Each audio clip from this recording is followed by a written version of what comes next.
যদি বলে ভাই টেলিভিশনে প্রচার করে অনলাইনে প্রচার করে যে আমি নবী, আমি মাহদি, আমি ঈসা, আল্লাহর ওয়াস্তে এগুলোকে বিশ্বাস করতে যায় না, ঈমান হারা হয়ে যাবেন, জাহান্নামে যেতে হবে।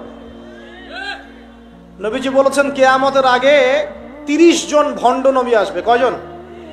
যার মধ্যে 3 জন হবে মহিলা। 3 জন কি হবে? মহিলা। একটা হাদিস আছে 4 জন মহিলা হবে, বাকি 26 জন পুরুষ। যদি কেউ বলে না কিয়ামতের আগে নবী আসতে পারে, কি বলবেন? হ্যাঁ, যদি কেউ বলে যে না কিয়ামতের আগে আরো নবী আসতে পারে, কেউ যদি বলে যে জনৈক ব্যক্তি ছিলেন যিনি হচ্ছেন ঈসা আলাইহিস সালাম, আপনি কি বলবেন? জনৈক ব্যক্তি নিজে মাহদি, আবার তিনি ঈসা, দুটাই। এমনও ব্যক্তি নাকি চলে গেছেন পৃথিবী থেকে যিনি নিজে ইমাম মাহদিও ছিলেন আবার ঈসাও ছিলেন। সুবহানাল্লাহ। আর মানুষ এগুলো কথা বিশ্বাসও করছে, এদের কথা শুনে মানুষ আবার ধর্ম ত্যাগও করছে। সুবহানাল্লাহ, সুবহানাল্লাহ। কত বড় অজ্ঞ হলে মানুষ এতদূর পর্যন্ত জাহেল হতে পারে, চিন্তা করেন। তাহলে কনস্ট্যান্টিনোপল জয় হবে কবে? আর মালহামাই বা হলো কখন? মাহদি যদি এসেই থাকে,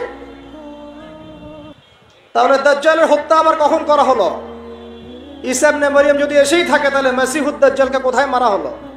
আর কে বলেছে যে দাজ্জাল একটা সভ্যতার নাম? নবী সাল্লাল্লাহু আলাইহি ওয়াসাল্লাম বলেছেন ইহুদি যুবক, দাজ্জাল ইহুদি যুবক, কোকড়ানো চুল, শক্তিশালী দেহ, যে সারা বিশ্বকে শাসন করবে। এমন কেউ কি বের হয়েছে ইসরায়েল থেকে? সুবহানাল্লাহ। তো কেউ যদি বলে ভাই টেলিভিশনে প্রচার করে অনলাইনে প্রচার করে যে আমি নবী, আমি মাহদি, আমি ঈসা, আল্লাহর ওয়াস্তে এগুলোকে বিশ্বাস করতে যায় না, ঈমান হারা হয়ে যাবেন, জাহান্নামে যেতে হবে। যতই টাকার প্রলোভন দেখ, চাকরির প্রলোভন দেখ, জমি জমা দেখ, আল্লাহর ওয়াস্তে ধর্ম ত্যাগ করেন না। আমার কথার ইশারা বুঝে নেন, সব কথা পাবলিকলি বলা যায় না, ঠিক আছে? অনেক নবী রাসূল আল্লাহ পাক পাঠিয়েছেন, সর্বশেষ নবীকে মুহাম্মদ সাল্লাল্লাহু আলাইহি। আর কোন নবী আসবেন নাকি বিশ্বাস করেন আসবেন? নবীজি বলেছেন কিয়ামতের আগে 30 জন ভণ্ড নবী আসবে। কয়জন? যার মধ্যে 3 জন হবে মহিলা। 3 জন কি হবে? মহিলা। একটা হাদিস আছে 4 জন মহিলা হবে, বাকি 26 জন পুরুষ। যাই হোক, ওয়াল ইয়াউমিল আখির, পরকাল। পরকাল মানে এই যে মৃত্যুর পর থেকে শুরু করে একদম জান্নাত জাহান্নাম পর্যন্ত পরকাল। ওয়াল কদরি খাইরি ওয়া শাররি, তাকদীরে ভালো মন্দ, তাকদীরে বিশ্বাস করতে হবে। আল্লাহ পাক ভাগ্য লিখে রেখেছেন। আপনি যতই দুর্নীতি করেন না কেন, ভাগ্যে যা লেখা আছে এর বাইরে একটা চাল বেশি পাবেন না। আর আপনি যতই অভাবী হন না কেন, কষ্টে থাকেন না কেন, আল্লাহ পাক যতটুকু রিজিক দিয়েছেন আপনাকে, এর বাইরে আপনি রিজিক পাবেন না। এটা আগে মাথায় ইনস্টল করেন। আপনি যত পরিশ্রম করেন দুনিয়ার জন্য, যতটুকু নির্ধারিত আছে আল্লাহর পক্ষ থেকে, এর বাইরে এক কানা করি বেশি পাবেন না।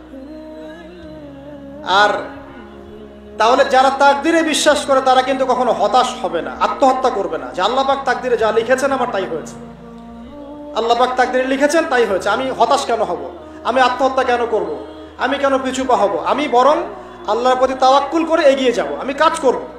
তাকদীরে বিশ্বাস করেছি বলে হাত পা গুটিয়ে বসে থাকতে হবে এমনটাও নয়। আপনি কাজ করবেন, পরিশ্রম করবেন, আল্লাহর প্রতি তাওয়াক্কুল করবেন, এগিয়ে যাবেন, এরপরে বিশ্বাস রাখবেন আল্লাহ যা রেখেছেন তাই হয়েছে, আমি চেষ্টা করেছি আলহামদুলিল্লাহ। রহমানির রহিম। ওয়াল আসরি, সময়ের কসম, সময়ের কসম, মহাকালের কসম। ইন্নাল ইনসানা লাফি খুসর, নিঃসন্দেহে, নিঃসংকোচে, কোনো সন্দেহ নেই যে এই পুরো মানব জাতি ক্ষতির মধ্যে আছে। ইল্লাল্লাযীনা আমানু, তবে তারা নয়, তারা ব্যতীত যারা ঈমান এনেছে, ওয়া আমিলুস সলিহাত, এবং সতামল সম্পাদন করেছে, ওয়া তাওয়াসাউ বিল হাক্কি, পরস্পরকে সত্যের উপদেশ দিয়েছে, ওয়া তাওয়াসাউ বিস সাবর, এবং পরস্পরকে ধৈর্যের উপদেশ দিয়েছে। আল্লাহ রাব্বুল আলামিন বলছেন সময়ের কসম। সময়ের কসম আল্লাহ পাক কেন করলেন? তার আগে আমরা একটু জেনে নেই যে আল্লাহ পাক কি কসম করতে পারেন কি না। উত্তর হচ্ছে হ্যাঁ, আল্লাহ রাব্বুল আলামিন তার সৃষ্টির কসম করতে পারেন, কিন্তু সৃষ্টি হিসেবে আমাদের জন্য জায়েজ নেই যে আমরা আল্লাহ ছাড়া অন্য কারো নামে কসম করব। নবী সাল্লাল্লাহু আলাইহি ওয়াসাল্লাম বলেছেন মান হালাফা বিগাইরি ইসমিল্লাহি ফাকাদ কাফারা, কেউ যদি আল্লাহ ছাড়া অন্য কারো নামে কসম করে বা শপথ করে সে যেন কুফরি করলো। কি করলো? আমরা যদি কসম করতেই চাই, শপথ করতেই চাই, তাহলে আল্লাহর নামেই কসম করতে হবে। আর আল্লাহর নামে কসম করলে অবশ্যই কসম পূরণ করতে হবে, শপথ পূরণ করতে হবে। যদি পূরণ না করি কাফফারা দিতে হবে, কমপক্ষে 3টা রোজা রাখতে হবে। আল্লাহ পাক তার সৃষ্টির নামে কসম করে থাকেন, যেমন আল্লাহ পাক বলেছেন ওয়া তিন ফলের কসম, ওয়া জাইতুনের কসম। 3 ফল খেয়েছেন কখনো? জাইতুন ফল দেখেছেন? জাইতুনের তেল সম্পর্কেও হাদিসে আসছে এটা বরকতময় তেল। জাইতুনের তেল বরকতময়, এটাকে খেতে বলা হয়েছে, গায়ে ব্যবহার করতেও বলা হয়েছে। ওয়া তুরি সিনিন, আল্লাহ পাক তুর পাহাড়ের কসম করেছেন, সিনাই পর্বতের কসম করেছেন। ওয়া হাযাল বালাদিল আমিন, এই পবিত্র শহরের কসম বলতে আল্লাহ পাক মক্কার কসম করেছেন। এরকম প্রচুর কসম আল্লাহ পাক কোরআনে করেছেন। স্পেশালি আম্মা পারা যেটা আমরা বলি, 30তম পারা, এই পারায় প্রচুর শপথ আপনি দেখতে পারবেন। ওয়া দুহা, দ্বীপ্রহরের কসম। ওয়া লাইল, রাতের কসম। ঠিক আছে? কোন কোন ক্ষেত্রে আল্লাহ পাক এই মহাবিশ্বের কসমও করছেন তারকার অবস্থান স্থলের। আল্লাহ পাক বলছেন ফালা উকসিমু বিমাওয়াকিইন নুজুম ওয়া ইন্নাহু লাকাসামুল লাউ তা'লামুনা আযীম। সূরা ওয়াকিয়ার শেষের দিকে আল্লাহ পাক নক্ষত্রগুলোর অবস্থান স্থলেরও কসম করেছেন। কোন কোন ক্ষেত্রে আল্লাহ পাক নিজেরও কসম করেছেন, ফালা ওয়া রাব্বিক, কখনো নয় তোমার রবের শপথ করে বলছি, তোমার রবের শপথ করে বলছি, মানে আল্লাহ পাক নিজেই নিজের কসম করছেন যে ফালা ওয়া রাব্বিকা, কখনো নয় তোমার রবের কসম করে বলছি, তারা মুমিন হতে পারবে না যতক্ষণ পর্যন্ত তোমাকে হে নবী মুহাম্মদ সাল্লাল্লাহু আলাইহি ওয়াসাল্লাম তাদের মধ্যে অমীমাংসিত বিষয়ে তোমাকে ফয়সালাকারী রূপে গ্রহণ না করছে। এখানে আল্লাহ পাক নিজের কসম করছেন। তো আল্লাহ রাব্বুল আলামিন আল কোরআনে বহু কসম করেছেন, আর এটা প্রত্যেক বুদ্ধিমান শ্রোতাই বুঝে ফেলবেন। আল্লাহ পাক যখন যে বিষয়ের কসম করেন নিঃসন্দেহে সেটা সবচেয়ে গুরুত্বপূর্ণ বিষয় হবে, তাই নয় কি? আল্লাহ পাক এখানে সময়ের কসম করছেন, মানে সময়টা আমাদের জীবনে খুবই ইম্পর্ট্যান্ট একটা জিনিস। সত্যি কথা বলতে আমাদের লাইফের সবচেয়ে ইম্পর্ট্যান্ট জিনিস হচ্ছে কি? টাইম বা সময়। আমরা যখন মায়ের গর্ভে ছিলাম এবং আমাদের বয়স ছিল 4 মাস 10 দিন, তখন আল্লাহর পক্ষ থেকে একজন ফেরেশতা এসেছিলেন, এসে মায়ের গর্ভে রূহটাকে ফুঁকে দিয়েছেন এবং 4টা বিষয় লিখে দিয়েছেন। 1 নাম্বার, এই গর্ভের সন্তানের হায়াত কতটুকু হবে। 2 নাম্বার, তার রিজিক কি কি হবে। 3 নাম্বার, সে সৌভাগ্যবান হবে না দুর্ভাগ্যবান হবে। 4 নাম্বার, সে দুনিয়াতে কি কি আমল করবে। এই 4টা বিষয় লিখে দেওয়া হয়েছে। এর মধ্যে সবচেয়ে ইম্পর্টেন্ট বিষয় হচ্ছে হায়াত, সময়, সে কতদিন বাঁচবে।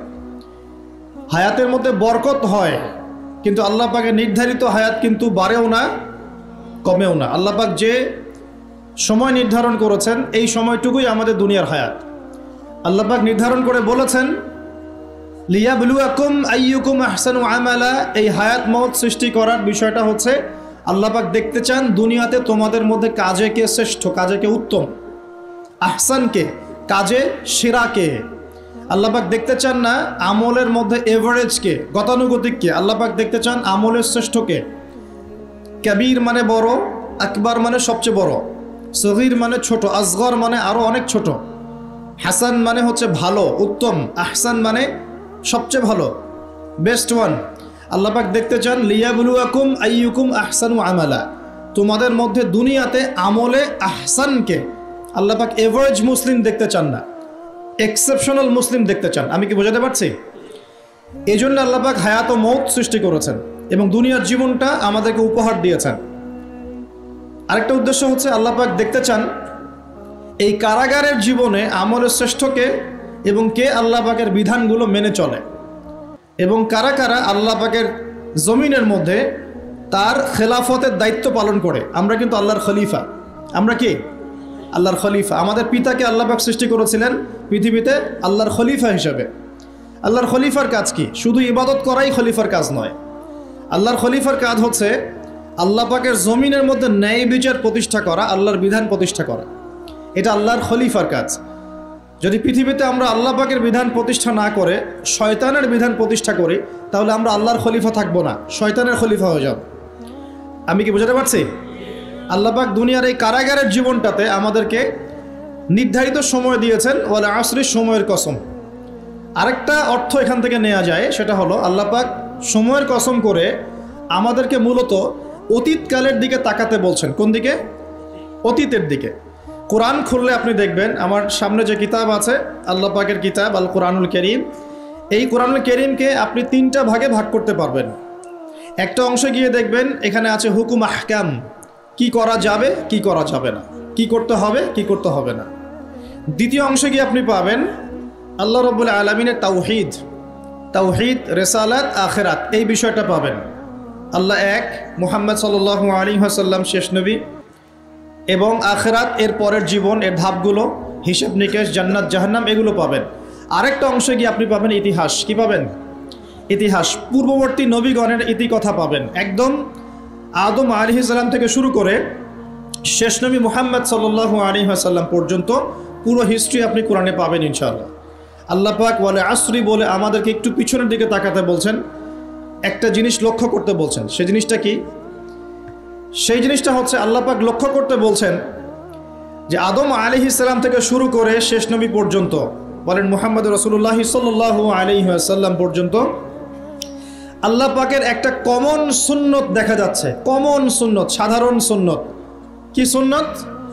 প্রত্যেক যুগে যুগেই যারা আল্লাহ পাকের বিধান মেনেছে, তার নবীর আনুগত্য করেছে, আল্লাহ পাক সেই মুমিন মুসলিম বান্দাদেরকে দুনিয়াতেও নাজাত দিয়েছেন, পরকালেও জান্নাত দিয়েছেন। ঠিক আছে কথা? আচ্ছা, আরেকটা সুন্নত হচ্ছে প্রত্যেক যুগে যুগে, আদম থেকে নিয়ে শুরু করে মুহাম্মদ সাল্লাল্লাহু আলাইহি ওয়াসাল্লাম পর্যন্ত, প্রত্যেক যুগে যুগেই যে বা যারাই আল্লাহর কথা শোনে নাই, আল্লাহর বিধান মানে নাই, তার নবীর আনুগত্য করে নাই, আল্লাহ পাক দুনিয়াতেও ধ্বংস করেছেন, আখিরাতেও ধ্বংস করেছেন। এই সুন্নতটা ইতিহাসে একদম কমন। আমি এক্সাম্পল দিয়ে বোঝাচ্ছি। নূহ আলাইহিস সালামের যুগে চলে যান, একটু খেয়াল করে দেখেন, 950 বছর দাওয়াত দেওয়ার পরে মাত্র 40টা বা 80টা পরিবার ইসলাম কবুল করেছে। আল্লাহ পাক এই সারা দুনিয়ায় সেই 80টা পরিবারকেই বাঁচিয়ে রাখলেন, নিষ্কৃতি দিলেন, উদ্ধার করলেন, বাকি সবাইকে ডুবিয়ে মেরে দিলেন। আল্লাহর সুন্নত। আল্লাহ পাকের কিছুই পরোয়া নাই। পরোয়া আছে? আচ্ছা, তারও একটু আগে যান, আদম আলাইহিস সালামের 2 ছেলে হাবিল এবং কাবিল, মনে আছে? কাবিলের কুরবানি কবুল হয় না, হাবিলেরটা কবুল হয়। তো এখানে হিংসা, এখানে কি হিংসা, পরশ্রী কাতরতা। তারটা কেন কবুল হয়, আমারটা কেন হয় না? এই হিংসার বশবর্তী হয়ে এক পর্যায়ে কাবিল হাবিলকে হত্যাই করে ফেলল, এবং সেই হত্যাকাণ্ডের সাক্ষী ছিল একটা পাখি, তার নাম কি? কাক। কাক, হ্যাঁ। বিষয়টা হচ্ছে যে কাক সাক্ষী যে আদম আলাইহিস সালাম এর 2 সন্তান, এক সন্তানকে হত্যা করার পর আরেক সন্তান মাথায় হাত দিয়ে বসে আছে, কিভাবে তার ভাইকে দাফন করবে এই জ্ঞান তার কাছে নাই। আল্লাহ পাক কাককে পাঠালেন, সে মাটি খুঁড়ে দেখালো কিভাবে দাফন করতে হয়। তার মানে শিক্ষা আমাদের চারপাশেই আছে। শিক্ষা গ্রহণ করার জন্য সবসময় টেক্সট বুকের প্রয়োজন হয় না। শিক্ষা গ্রহণ করার জন্য সবসময় টেক্সট বুকের প্রয়োজন হয় না, এই ডারউইনের মতবাদের প্রয়োজন হয় না। শিক্ষা গ্রহণ করার জন্যে একটু দূরদর্শিতাই যথেষ্ট। বহু মানুষ এই পৃথিবীতে বেঁচে আছেন যাদের অক্ষর জ্ঞান নাই, লিটারাল জ্ঞান নাই, কিন্তু তারা অনেক বেশি অভিজ্ঞতা সম্পন্ন আছেন না? আচ্ছা, এমনকি আমাদের প্রিয় নবী মুহাম্মদ রাসূলুল্লাহ সাল্লাল্লাহু আলাইহি ওয়াসাল্লাম কিন্তু এই আক্ষরিক জ্ঞান, আলিফ বা তা সা, এগুলো লিখতে পড়তে জানতেন না। এটা কি আপনারা জানেন? আল্লাহ পাক তাকেই শেষ নবী করেছেন, এবং আমরা তাকে বলি তিনি উম্মি। উম্মি মানে হচ্ছে অক্ষর জ্ঞানহীন। কিন্তু এই পৃথিবীর সবচাইতে জ্ঞানী মানুষ, ইতিহাসের শুরু থেকে শেষ পর্যন্ত সবচাইতে জ্ঞানী মানুষ হচ্ছেন মুহাম্মদ রাসূলুল্লাহ সাল্লাল্লাহু আলাইহি ওয়াসাল্লাম। অক্ষর জ্ঞানী সব কিছু নয়। সিগনেচার করতে পারলেই এই আপনার একটা জাতি জ্ঞানী হয় না। সাক্ষরতার হার বাড়লেই একটা জাতি জ্ঞানী হয় না। একটা জাতি জ্ঞানী হয় তখন যখন তার ভিতরে আধ্যাত্মিক পরিবর্তন আসে, যখন তার ভিতরে মানবিক গুণগুলো ইনস্টল হয়, যখন সে মানবতার কল্যাণে কাজ করতে পারে, যখন সে খারাপ পথে যায় না, ন্যায়ের পথে থাকে, অন্যায়ের পথে যায় না, তখন সে ভালো হয়। অক্ষর জ্ঞান সব কিছু নয়। আর আমরা এখন পাশের হারটাকে বেশি ফোকাস করি। কত পার্সেন্ট পাশের হার, কত পার্সেন্ট শিক্ষিত, এটা বড় কথা নয়, কত পার্সেন্ট পাশের হার। পাশের হার সব কিছু নয়।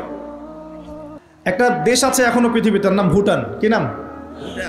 বলা হয় যে পৃথিবীর সবচেয়ে সুখী দেশগুলোর মধ্যে একটা হচ্ছে ভুটান। তারা কীরকম জানেন? কৃষিকাজ করে, হ্যাঁ, কৃষিকাজ করে, দিন আনে দিন খায়, চাষাবাদ করে, ফসল ফলায়, যে ফসল খাওয়া দাওয়া করার পর যেটা বেঁচে যায় সেটা এক্সপোর্ট করে, কেউ কারোর সাথে হানাহানিতে যায় না। হ্যাঁ, ছোট ছোট ছোট পরিবার, বিভক্ত গোত্রীয়, সেখানে গোত্রীয় বিভাগ আছে, কিছু পলিটিশিয়ানরাও আছেন, কিন্তু কারোর সাথে কোনো হানাহানি কাটাকাটি এইসবে নাই তারা। পৃথিবীর সবচেয়ে সুখী দেশগুলোর তালিকায় ভুটানকে বলা হয় একটা দেশ। দেখুন এখানে যেটা বলতে যাচ্ছিলাম, যে শিক্ষা নিলেন কাবিল কার কাছ থেকে? কাকের কাছ থেকে। এখানে একটা হাদিস মনে পড়ে যায়, শেয়ার করি। নবী সাল্লাল্লাহু আলাইহি ওয়াসাল্লাম বলেছেন, এই পৃথিবীতে প্রথম হত্যাকাণ্ড সংগঠিত করেছিল কাবিল। এই জন্যই এই পৃথিবীতে যত মানুষকে অন্যায়ভাবে হত্যা করা হবে, বিনা কারণে অন্যায়ভাবে হত্যা করা হবে, এই সমস্ত খুনের যে পাপ, এই পাপের একটা অংশ কাবিলের আমল নামায় যুক্ত করা হবে। বলি নাউজুবিল্লাহ। সদকায়ে জারিয়া যেমন আছে, আরেকটা টার্ম আছে, সেটা হলো গোনাহে জারিয়া। এটা কি? একটা মাদক দ্রব্যের বার খুলেছেন, আপনি মারা যাওয়ার পরেও যদি মানুষ মাদক খেতে থাকে, কবরে শুয়ে শুয়ে গোনা পাবেন ইনশাআল্লাহ।